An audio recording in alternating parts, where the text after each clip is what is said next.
Welcome, today I am with Beats Studio Buds and I will show you how you can connect them with your iPhone.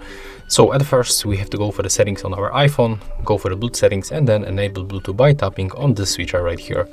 Next we have to open case of our Beats, and in most cases they will be connected automatically, so we'll get here the notification and we can simply click connect. But in this way, as you can see, it's not going to happen. So what we can do right now, we can take a look inside and we have to click and hold this button until this indicator on the front start blinking on white color. So let's make it right now.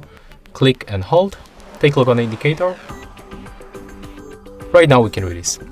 And as you can see, after that, when we move Beats Studio to the pairing mode, we can click connect and here we got this famous notification window.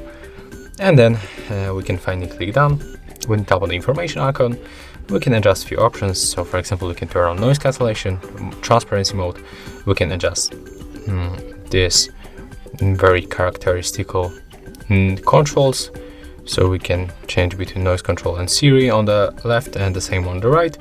And here we can check other things like, for example, the serial number. So yeah, as you can see, that's how it looks.